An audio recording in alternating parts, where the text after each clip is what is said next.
Hi there, my name is Emma and I'm from Los Angeles. Please like and subscribe. I was born to workaholic parents, so I didn't see them much growing up. My babysitter didn't find me too interesting either. She'd spend hours watching TV, watching weird wrestling competitions on the TV, while I would spend endless hours drowning my face in fashion magazines.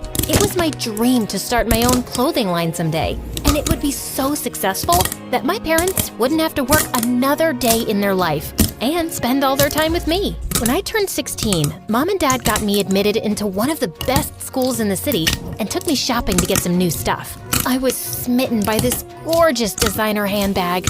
Mom, can I have this, please? Emma, that's $3,000. We can't afford that. Not after that expensive school. Really?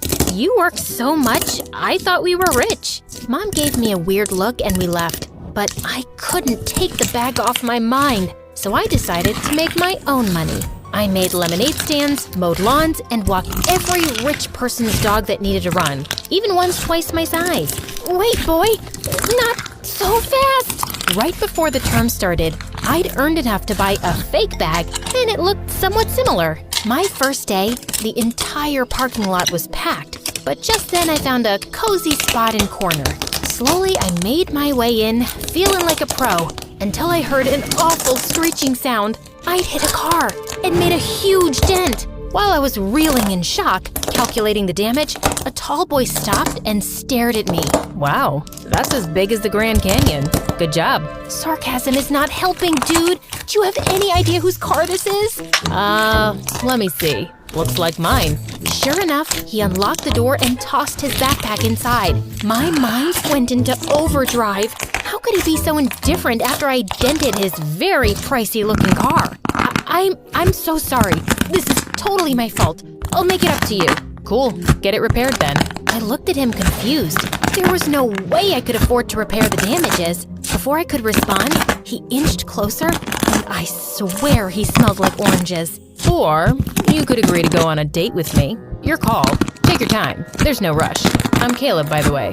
He was cute, but I'd barely met the guy. I thought about it hard before saying yes, and later found out that Caleb was freaking rich. His dad owned a multi-million-dollar company, and basically everyone's parents at school worked for his father. It was like a huge deal. Caleb and I went on several dates after that, and I grew to like him. He was a great listener and totally grounded. I want to start a business of my own one day, like a super cute fashion line. That sounds ambitious, but I'm sure you'll pull through. I can feel it. A month later, when he asked me to be his girlfriend, he filled my car with roses and a giant stuffed teddy bear. I was happy, but the girls in school just went bonkers. On our first date as a couple, Caleb gifted me an expensive handbag, the original version of my fake one. Wow, that's awesome, but I can't take this. You're my girlfriend now, and you only deserve the best. Caleb insisted, and I couldn't say no. It was my favorite brand after all. One day after school, Caleb invited me to his place where he lived all by himself. While he swam in his private pool, I sketched new fashion designs in my journal. What do you think? Very chic. You know you don't have to work, right?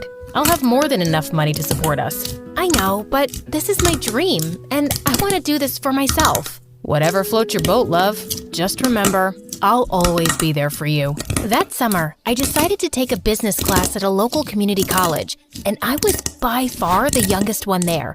Not that I cared. I belonged there. I was busy concentrating on what the professor was saying when a heavy voice interrupted me. So, Professor, you know all this from your successful businesses? I turned around to see a cute guy in the back corner, leaning in his chair with his feet propped up on the desk. Excuse me, I'm just saying, if you knew anything about marketing, you wouldn't be teaching. They went back and forth for a while. My professor got angrier and angrier while the boy remained calm. I couldn't believe how rude he was, but I had to agree. He wasn't entirely wrong. After class, I decided to grab lunch at the college dining hall. I was finishing a sketch in my journal when that rude boy came behind me in line. Is that meant for a unicorn? Excuse me? So now you're a PhD in designing too? That's designing? Let me show you something. Listen, I don't know what your deal is, but you cannot insult. Before I could finish, he pulled out his phone and showed me a clothing website filled with plain black t-shirts. and they were listed at over $100 each. This is my business. These boring black tees? You could get these anywhere. He clicked a few apps and showed me his bank statements. The number almost made me fall backwards. How could this guy be making thousands of dollars selling regular old t-shirts? I don't get it. Why are you even taking classes? What can I say? I'm a sucker for knowledge. You're crazy. Actually, I'm Eric, and you need a better teacher. Someone who knows how to make big bucks in real life and not some loser professor. He went on to cut me in line and buy the cheapest thing on the menu. For a while, I avoided Eric like the plague. I didn't want my work associated with him, but the more I researched about his business, the more I realized I needed his expertise. He could sell t-shirts just from the hype alone. So that following week, I put my pride aside and asked him to tutor me. Little did I know, it would turn out to be my biggest mistake. He talked way too fast and